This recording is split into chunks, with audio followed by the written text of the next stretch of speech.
Well, I would have to say yesterday was a really good day, but all in all, my low for yesterday was like, okay, I don't think I mentioned this yesterday, but no kidding. Yesterday when I woke up, it first felt as if like I had like this really bad bruise like around my eye, even though there was clearly like nothing there. And obviously when I like winced or like squeeze my eyelids together, I guess like that's the sort of thing like it hurts. And then I remembered, I think I'm getting a sty because I remember this happening on my right ear a few years back. And right now it's like starting to swell like right underneath like my eyelid. I don't know if you can tell. So if for whatever reason you see me like wear sunglasses in the next couple of days, that's gonna be why.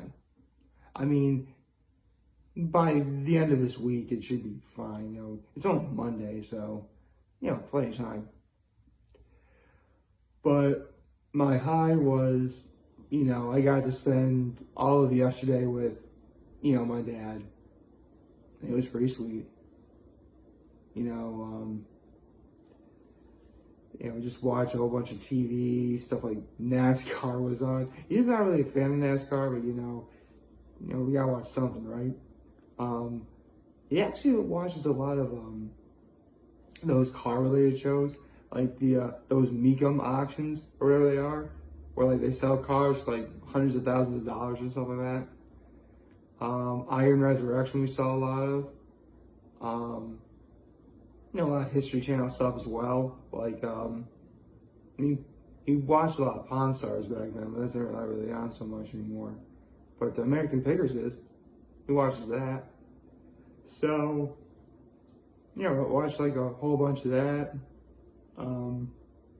Just a day with my dad. That's all I really needed for a high. And my act of kindness was for sure the fact that I had to make dinner last night because my mom was working. And my father says he can cook, but I honestly cannot remember a single time I ever actually saw him make anything. So it had to be up to me to cook something. And it's funny, my mom actually got so much, because the other night she tried a new recipe. I think I talked about this. It was like creamy spinach mushroom tortellini. And she had gotten so many tortellinis from Target. It's that Good and Gather brand. It's that stuff that Target has. And she got so much tortellini that she said, maybe you should make the rest of it. And thankfully, my mom got, sauce and sausage and meatballs, put in the crock pot, and there you go, that was there. Which I finally got a shot of, the spaghetti sauce. Well, sort of. I mean, the only thing that was missing from that spaghetti sauce was sometimes my mom uses pork ribs. She didn't have any. But next time she does, I'm totally going to get a shot of that. For sure.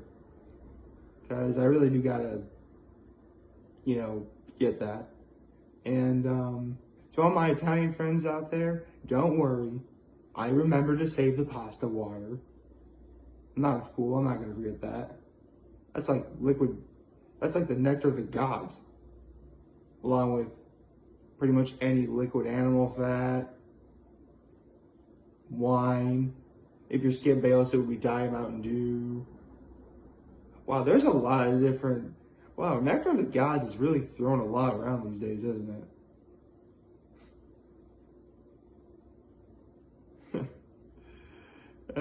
I remember when it was like, ambrosia, that was the nectar of the gods, made from golden apples or whatever.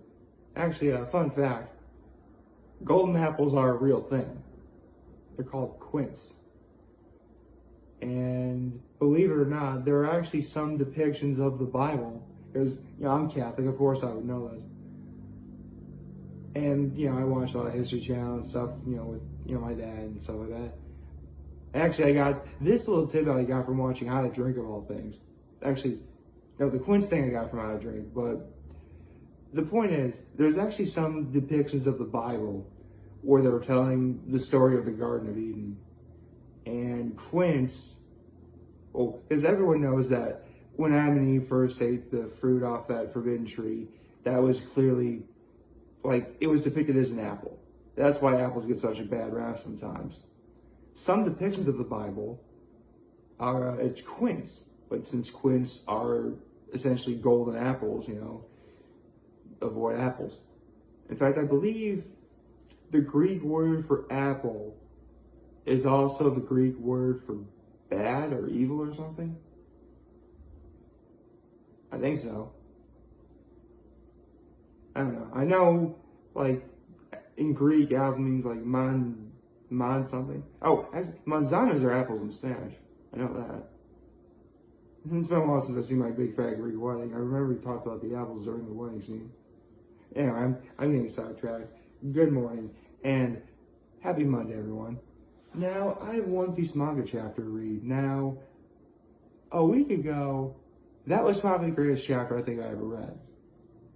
So what do you think this is going to do?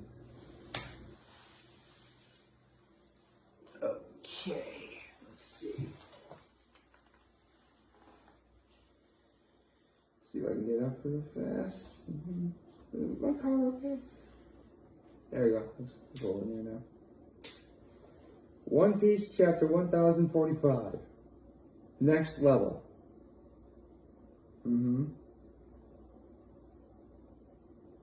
Okay, so it really does appear that Kaido has, interpreted what's going on as Luffy awakening his devil fruit powers, because Luffy has legit turned the entire area into rubber.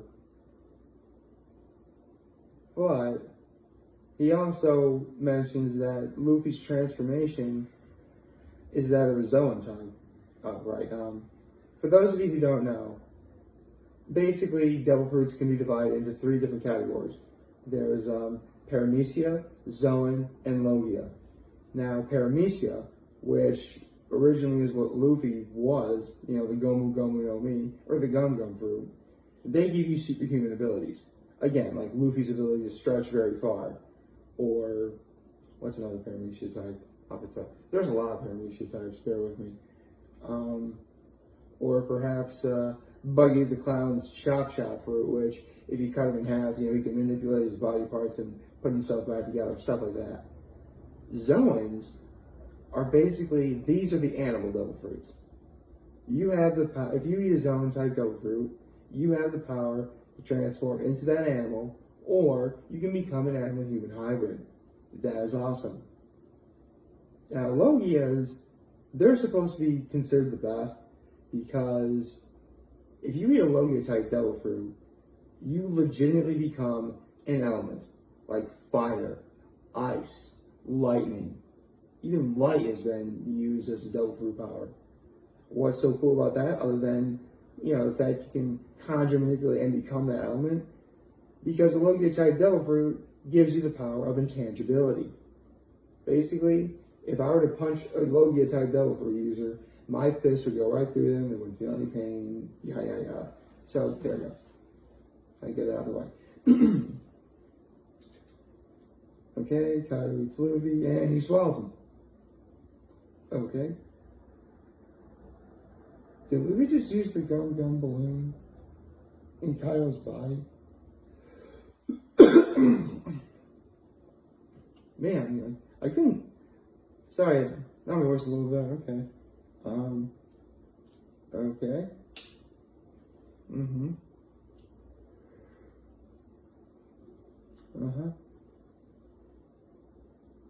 Okay, so for Luffy to get out, he used the Gum Gum rocket via poking his hands through Kaido's eyes, grabbing his nose, and launching him out. That is insanity. And Luffy did just become a giant.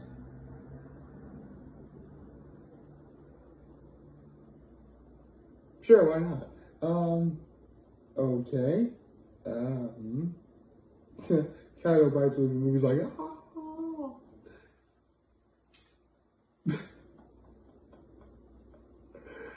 Okay, so in Luffy's giant form, Actually, I should probably explain this. Since Luffy first invented Gear Third, a lot of people, I do mean a lot of people, were thinking that eventually Luffy would become a giant himself, and now he has. So really, a lot of fans are going to be appeased by this. Anyway, I'm laughing because Luffy grabs Kaido's head, his tail, and he's using Kaido like a jump rope. That is awesome. Ooh, Luffy took Kaido's blast breath to right on. And now Luffy pretty much ran all the way back to where Kaido is, even though he's very far away from Onigashima. This is insanity in all the best ways. Okay, Kaido hits Luffy. Luffy's head goes to the ceiling of Onigashima. Okay, no offense, Oda, but you are really utilizing the whole eye-popping gag a lot. I mean, don't get me wrong, I love good eye-pop comedy. You know, it's one of the staples of rubber hose animation. But this is actually kind of getting a little too much. It's funny, it's just a little bit too much right now. Okay. Wow. Apparently, Luffy very well could die if he keeps using this, because it literally shows him about to die. And then, wait. Did he just recover? Just like that? Okay. This is also very cool. So Kaido uses his club, hits Luffy in the back of the head, and now Luffy's head is in the shape of Kaido's club. Okay. And now he smushes Luffy. And okay.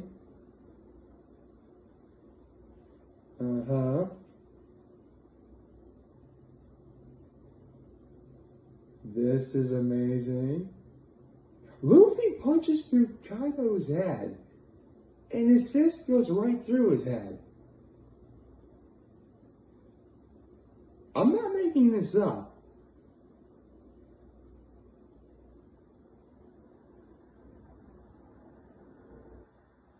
Okay. One moment.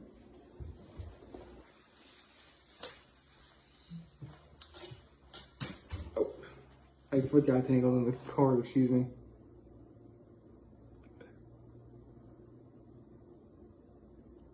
I've been reading One Piece, the manga, since 2010. And I have been there for any big news about One Piece since then, whether it was a new movie or perhaps, an event going on, or well, not actually there at the event, but I heard about it. Or in this case, any interview that Ichiro Oda himself had.